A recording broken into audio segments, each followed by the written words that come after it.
Good day mga kasolar. So meron tayong delivery, fresh na fresh. Ito yung tinatawag nating cleaning robot set para sa PV module cleaning. Ito high-tech na. High-tech na ang pang-cleaning ng PV module natin. Sa dami ba namang nililinis, kailangan robotic na rin. So ito yung tinatawag nating double brush 4,570 mm. So yun, lapad niya 4.5 meters. So included na dito yung dalawang battery, may toolbox at may remote. So dalawang set ang binili natin. Sobrang lawak naman ang lilinisin natin. Papayag ba tayong isa lang? Dapat dalawa para tuloy-tuloy ang servisyo natin paglilinis ng solar panel. So guys, sana mag-enjoy kayo. Thanks for watching and keep watching. So ito nga, ina-assemble na nila fresh from the box ang ating robotic solar cleaning. So meron siya yan, nilalabas niyang water, nag-splash siya ng water habang battery operated naman natin double brush. So yung mga brush na yan is battery operated. So based sa service engineer, 3 to 4 hours ang abutin niya magkapag-diretso panel cleaning. Kaya dalawang battery ang nasa package. Charge yung isa habang ginagamit yung isa. So tuloy-tuloy na linisan ito. So yun nga, sinubukan na. Yun, battery. O yan o, sabay umandar o. Hindi mapapagala yung pinakamabagal niya. Ano ba pinakamabagal niya? Ganda no. Hindi kasi babagal ito pag nakapatong na eh. Didikit na yan sa kon. Pinakamabagal muna, tapos pinakamabilis. Gano'n yun. Isang speed lang? Speed lang. Gano'n natin sir, babagal lang pag sa battery. Pagpalupad na. Pag didikit siguro sa panel sa pamagal. Paano yung stop? Stop lang yan. Ito yung mga yan. So yan na nga, ititesting natin actual pero so sabi ng service engineer, 2 tao lang kaya tong buhatin. So kasi marami naman taong nakatingin, nagtulong-tulong sila, pero minimum of 2 person kaya tong i-operate, kayang buhatin, kayang ipatong, hindi siya ganoon kabigat.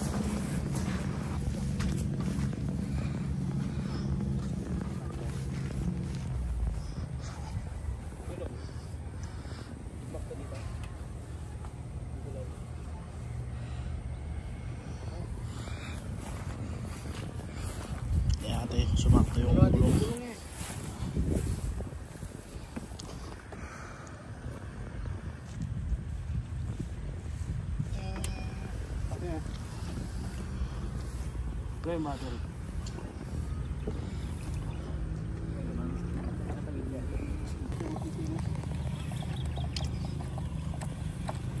So yan guys, nakikita nyo kinakabit yung battery. Yan yung lagayan ng battery sa dulo. So napakadali lang ikabit. So may takip para hindi mabasa yung battery, or the waterproof naman yan. Yan, kakabit na ni engineer. So watertight naman mga yan, kahit mabasa, safe the safe. Buti rin nakasulat dyan, left right. Wala atras sa bante. Ano? Left. Patingin ng... So ito po, makikita niyo yung remote control niya. Yes, wireless po ang kanyang remote. So keep on watching and enjoy. Bumbay mo doon, bumbay mo. Dumi naman. Kaya tumak mo. Ulit mo, ulit.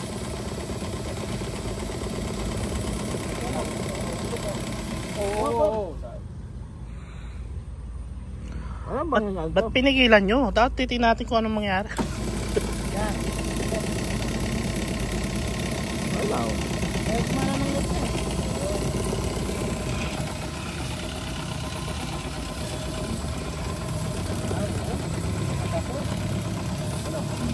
Ano? Forward reverse. Bantay mo bro.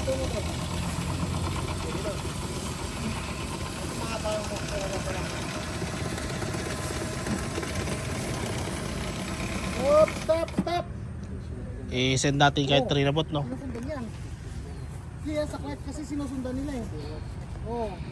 May tagahila ng hose. Oh. May isang umawak. Sige, subukan natin doon sa dulo kung gaano kanya Pwede yan ang ginagawa nila eh.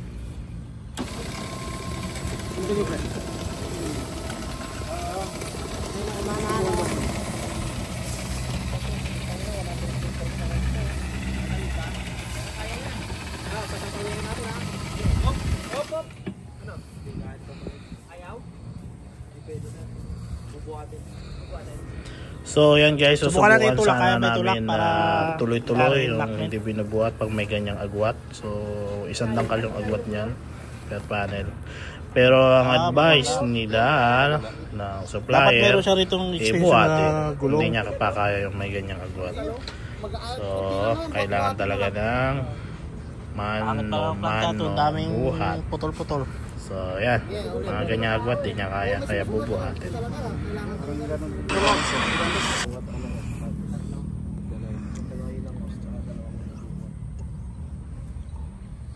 Okay, lipat na natin kung kaya ng dalawa.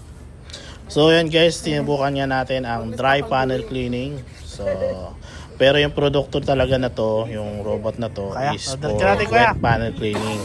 Dapat meron siyang water na nilalabas pero trial pa lang naman to.